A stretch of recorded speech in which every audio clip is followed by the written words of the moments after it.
Hi everyone, it's Carlton YouTube channel. Welcome back to another video on my channel. In today's video, I'll be previewing our round 4 clash against our arch rivals Carlton. Now, if you are attending Carlton Magpies, welcome, like, comment, share. If you're new to the channel, watching this for the first time, like, comment, share, and subscribe. Now, this is a massive game now. As we know, Carlton and 0-3 coming into this game. We are 2-1 coming off the bye. Now, the only loss that we had was the opening round. Since then, we've won our next two. Carlton have realistically dropped all 3 games.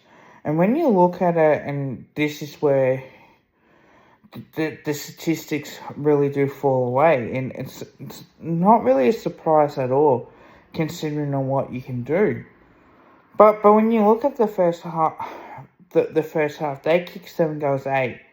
So on average, 7 goals 8 is pretty spot on. And I will stick with that first half as well.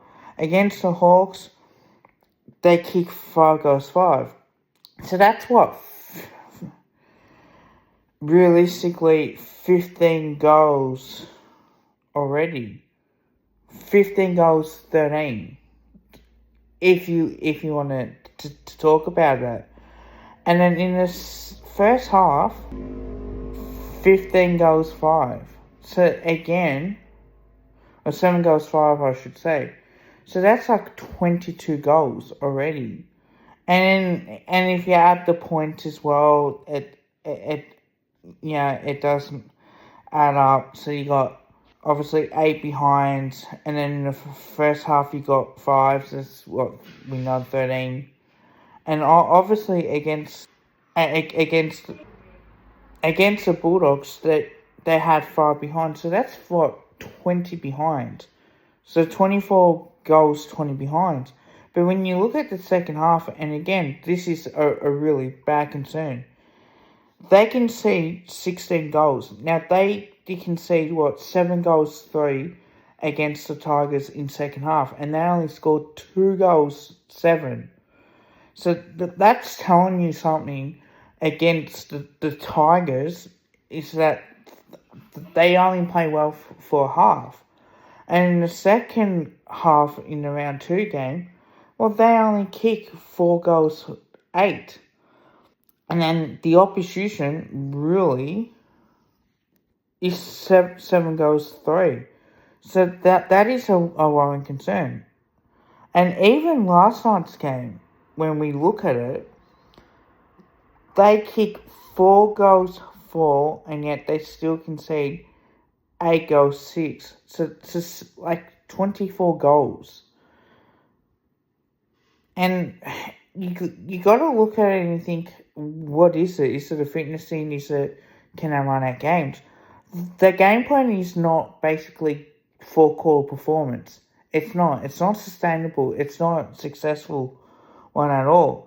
But 7 behinds in the first game, compared to you allowing the team 3 behinds, so that's 10. And even last night's, or Friday night's game, I should say, because that was a concern, that they'll have 6 behinds. So 24 goals, wherever that is, it's certainly not good enough in their favour that they concede. So I think for us, right, and this is a big game, and look, I'm confident that we'll win. I certainly got belief in the boys that can do that. But I look at Carlton and I go, how can they get exposed? Okay, well, all you have to do is win at the source, the clearances, and basically force them to bomb high and long. The reason why they bomb high and long is because the pressure does get to them. If you put Carlton under too much pressure, and under that lot of pressure, they fold. And that's when you can get into the game, and that's when you can get your game going by adapting to it. So it's very important for us, realistically, in the first half, that we are competitive. We must be in front in the first half, and we must make sure that in our second half, that we're in front of them as well. Because we know that Carlton are basically a good first half team, bad second half team. They cannot sustain it for 4 quarters. That's the only concern that Carlton fans are going to have, is that this is not a game where you think you can win. Now, I'm going to look at the stats because, again, I think this is very important in this debate that we have. Now, the average in disposals is 354. We are averaging 368. But the inside 50s, they're dominating that. 58. They're averaging 58 inside 50s to 57. Our disposal efficiency is 72% to 66%. And out of the 8 goals that they concede from 58 inside 50s, it's 16%. Our goal efficiency is 21% from 12 goals from 57 inside 50s. Now, I'm not going to worry about the free kick count because it's 22-21. We're averaging free kicks within that first 3 games of the season. Our hitouts is basically where we can dominate, 40 to 39. But the clearances, that's when they're most dominating at 44 to 37. The centre clearances is 12 to 11 that they're averaging, and 33 to 26 stoppage clearances. So what we must do is that we must win the ball out of the middle and must get the clearances going our way. Now, when you look at the uncontested possessions, we're getting more uncontested possessions is because we're working hard and we're getting the 1-2 off.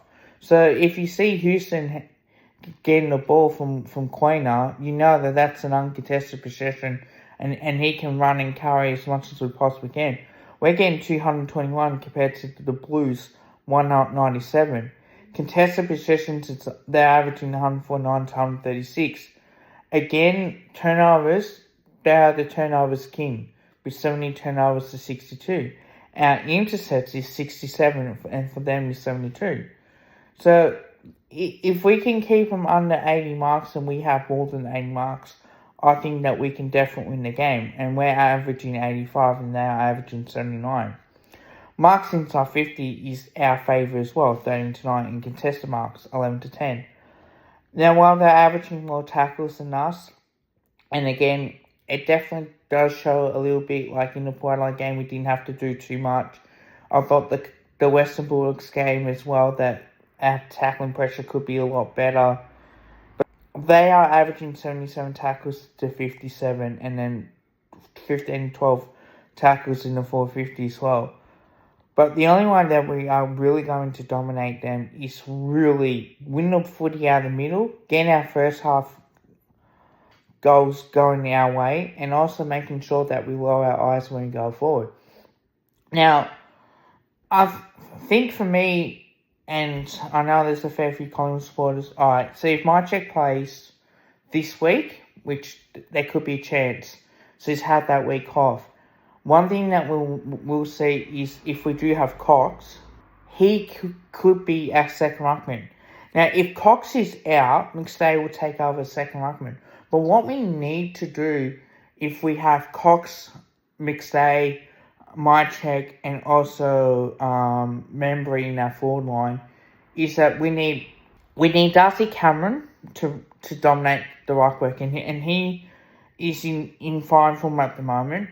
We need Mason Cox to also win the hitouts as well, and we need to make sure that we do that. But also one thing that Darcy Cameron and Mason Cox do really well is that we can kick goals and take marks inside our 450, but we can also take intercept marks in defence. And that's when the likes of, can help out Darcy Moore a little bit and a little bit towards Jeremy Howe as well. So that's, for me, would be the best way that we can do it, is that we need to make sure that we play with that intensity week in, week out as well. Another thing too, and the question mark will be, who will take over from Reece McInnes? I think it's Billy Frampton. The reason why I say that is because Billy Frampton can take on Charlie Curnow, and that will free up Darcy Moore and Jeremy Howe. So the one thing that we got to do as well, because there'll be one key forward. There's no Harry Mackay. He's out for personal reasons. You do have players that can play up forward as well. And they have a player that kick 5 goals in Brody Camp. And they had a player that kick 5 goals in Brody Camp. And you also got another player that can play that forward role really well, Lewis Young. So if we can do that, it certainly does go a long way for us to win the game. Now, we know it's all about momentum swings, and how you stop that is very crucial. I would at least make sure that they kick 1 or 2 goals, and therefore you try and get that goal back. Try not to let a team get 3, 4, 5 goals on the run, because what that does happen is that puts you under a lot of pressure. You got to make the most of your opportunities when you're playing AFL football, and it's very important to make sure that you play with the intensity of making sure that if you're on, you are on throughout the contest. Now, there's the way that we need to do this, and I'll definitely do a top 5, is number 5 for me is stopping Charlie Curnow. One thing that you can't do is allow Charlie Curnow to run and jump at the footy free will, because that's when he can really do that against opposition defence. While streaming the game, you saw exactly what he was capable of doing. So if you stop him from running and jumping and you hold his run and you really body him and put him under a lot of pressure, get 2 or 3 guys back there taking intercept marks, it makes it harder for Charlie Curnow to get into the game. It really does. That's why you saw in the second half that he's been so quiet, is because they realised that you got 2 or 3 players stopping Charlie Curnow from getting that ball too. So it's very important now to make sure that once you stop that, you can attack from that as well. So that's one way I definitely do see that, but it should be very tough as well. Number 4, again, there's a lot of concerns for me, is really our midfield. Now, our midfield can be beaten with the likes of Patrick Cripps, Chera, Welsh, these sorts of guys. But the only way that we can really stop them is that if we put pressure on them. And we must stop these players like Cripps from getting his hands on the footy. As you saw on Friday night footy, is that once you put a tag on him and you stop his influence, it's very hard for him to get his hands on the footy. So therefore, it does make it difficult for the likes of Patrick Cripps getting into the game. He will spend time in the ruck. So what I would do if I were Dan McSay, Mason Cox, or Darcy Cameron, is I would purposely bang him up, target him, make sure you start winning the taps, grab the ball out of the ruck, or you just get the hit outs and then you make sure that you win the clearances. That's very important. So stopping Patrick Cripps is so crucial for a Collingwood team to really get on and win this game. Number 3 is our forward line structure. Now, with our forward line structure, I think that we'll go in with Cox. I hope that he's okay. Obviously, I think he'll do the second ruck work, and I think that we'll have Mychek. I'm pretty sure that he will play, and also we got McStay and also Membry as well. I think with the defence that Carlton do have, I think you need a 3-tall forward line, and maybe Will Hoskinelli would do that.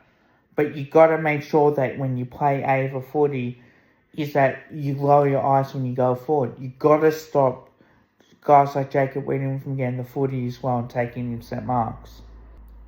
Number 2, how do we stop Jacob Wiedering? Now, there is one way to really do this, and that is to make sure that you lower your eyes. Like I said, you got to lower your eyes when you go forward. But confusing, taking back from goal, making panic a little bit. Give that little block to your teammates, so therefore he can't read the play and take intercept marks. Once it's a slow play, and you will get that throughout the game, don't allow Jacob Wiedering to take intercept marks like that. He get someone like a Cox, McStay, or Mychek to come up the ground and take the mark. And then you can either will and go to go inside 50, or you can hit that short up kick as well. Number 1 is game plan tactics. Now, I think for me, our game plan must be is the run and gun of half back. We know that defensive 50 chains that we have is that we're very good at that. We're very good at scoring from the half back line. Get that speed in the game like Josh Dacos. You got Nick Dacos as well. And you even got Dan Houston. Once you get that running game going as well, that's when it's going to become and make our jobs a lot more easier. So if we can do that, it does go a long way for us to really win the game as well.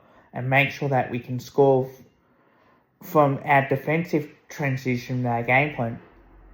But also turnovers too. If we can have scores from turnovers and scores from clearances, it works in our favour. And that's what we need to do. Now, obviously, last time that we met was round 21, 2024. And that was when a Collingwood win happened. Now, we have won so many close games as well, which is, again, maybe not be an issue at some point, but at least with that, we have had a knack of having leads to about 30 points and then letting it slip as well. So, out of the games that we won, round 21, 2024, we won by 3 points. Round 8, in that same year, we won by a goal thanks to Nick Dacos. Round 2023, they only won by 17 points. And we won by 28 points in round 10 in 2023. 2022, we've had probably a really good win. Round 23, we beat them 1 by a point and we knocked them out of the finals. And round 11, we won by 4 points in 2022 as well. 2021, round 18, they won by 29 points. And we also won by 21 points in round 2, 2021 as well. So we've got the history of beating them as well. 24 points at the Gabba in round 14, 2020. And then obviously we won by 19 points in round 8, 2019 as well. And then obviously, I don't count the preseason games onto that. But round 14, 2018, we won by 20 points as well. And we also won by 24 points back in round 3, 2018 as well. So it looks like this game is going to go in Collingwood's favour. We are favourites for a reason. When the teams do come out, I definitely will get that video out for you guys as well. Also too, I will be at the attendance of this game. So don't worry, I will be there. Purely based on... So I will be doing a match day vlog for this game. And funny enough, when I've been to a Carlton game, we tend to win. So let's say when we've been there, I've been there for obviously 2022 twice. 2023, I was there for round 10. And obviously in Scott Penderbury's 400th game, we also got the job done as well. So statistics are 4-0, at least with that, the way that we played. But we've also won 10 of the last 12 against the Blues as well. So that shows you that they are our Bunnings, they are our bogey teams, and we're one of the teams that they cannot beat, purely based on our head-to-head history against them. So, again, this game is so important for Collingwood.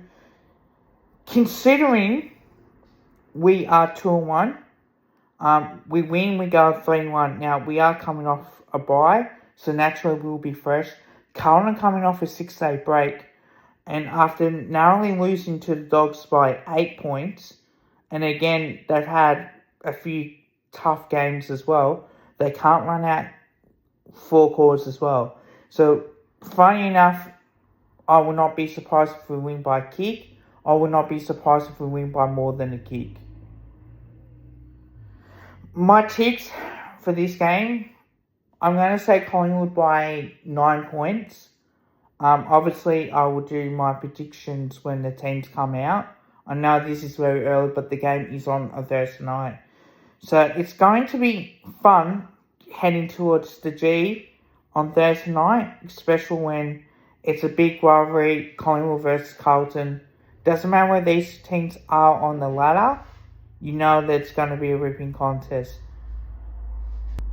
one thing, yes, I hate Carlton. Yes, as everybody knows, I do hate Carlton, so, it's always good, and I'm pretty sure I'm not the only Collingwood fan that hates Carlton. I think being Carlton twice is always a really good sign for us, because that gives us bragging rights as well, for the year.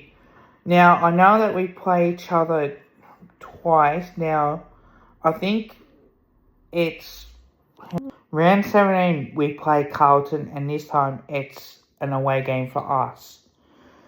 So, like I said, Collingwood by 9 points. Now, we know Carlton aren't going to wear their clash kit, considering that the two teams have a darker Guernsey, so that means that it makes it difficult from a clash point of view. But, hope you guys enjoy it. Don't forget to drop a like, and also drop a sub. Bye for now.